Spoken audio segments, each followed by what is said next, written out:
दोस्तों, मालदीव ने भारत से दुश्मनी करके बहुत बड़ी गलती कर दी है और एक बार फिर से मालदीव ने भारत से बहुत बड़ी गद्दारी कर दी है। लेकिन इसके लिए उसे बहुत बड़ा खामियाजा भुगतना पड़ेगा। उधर मालदीव ने चाइना से हाथ मिलाया, इधर मोदी ने कच्चा तेल को बंद कर दिया। तो आइए जानते हैं कि मोदी किस प्रकार से मालदीव को सबक सिखाने के लिए एक बहुत बड़ा प्लान बनाया है। यह प्लान इतना तगड़ा है कि अब मालदीव घुटनों पर आ ही जाएगा। अभी तक जो प्रधानमंत्री मोदी ने प्लान बनाया था, मालदीव को कुछ दिनों का मोहलत दिया, लेकिन फिर भी मालदीव मानने को तैयार नहीं। अब इसका खामियाजा वहाँ की जनता भुगत रही है। मालदीव की जनता अब भूखे सो रही है और कई सारे इलाकों में बिना स्वाद का लोग खाना खा रहे हैं। और इसका मुख्य कारण ये है कि मोदी ने भारत से कच्चा तेल को पूरी तरीके से बैन करने का प्लान बना दिया है। ये तो आपको पता है कि मालदीव में भारत से कई सारी चीजें जाती हैं। भारत के भरोसे ही मालदीव के लोग जिंदा रहते हैं, क्योंकि भारत मालदीव को हमेशा मदद करते आ रहा है। लेकिन जिस प्रकार वह अपना गिरगिट की तरह रंग बदल रहा है, मोदी अब मालदीव को अच्छी तरीके से भांप लिए हैं। मालदीव का राष्ट्रपति मोहम्मद मुजू चाइना से जैसे ही हाथ मिलाया, मालदीव के सारे राज खुल गए। पूरे देश को पता चल चुका है कि मालदीव ने चाइना से हाथ क्यों मिलाया। चाइना से हाथ मिलाकर भारत को बर्बाद करना चाहता था मालदीव, लेकिन मोदी ने बीच में ही ऐसा प्लान बनाया कि अब मालदीव घुटनों पर आ चुका है। सबसे पहले आपको बता दें कि भारत 10,000 करोड़ का कच्चा तेल का सौदा हुआ था। यह डील कोई छोटी मोटी नहीं थी, लेकिन अब इसका सजा भुगतना पड़ेगा मालदीव, क्योंकि इधर भारत से कच्चे तेल को बंद कर दिया गया है। अगर कच्चा तेल भारत से सप्लाई नहीं होगा तो मालदीव अब दूसरे देशों से कच्चा तेल को खरीदेगा और इसके लिए उसे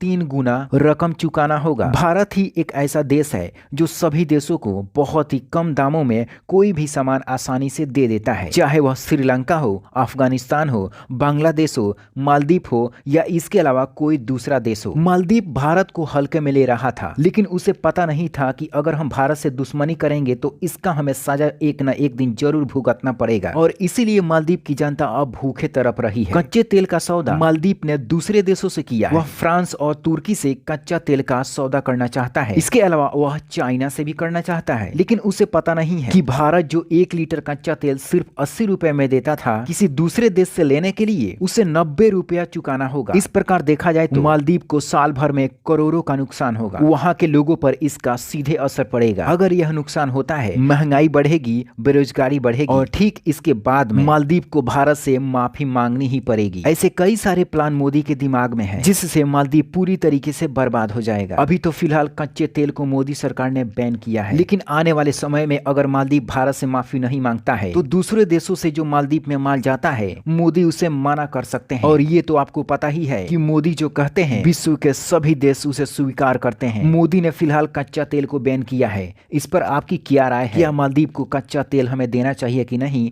नीचे कमेंट बॉक्स में जरूर बताएं। इस वीडियो को लाइक करें, चैनल को सब्सक्राइब करें ऐसे और वीडियो देखने के लिए। धन्यवाद दोस्तों।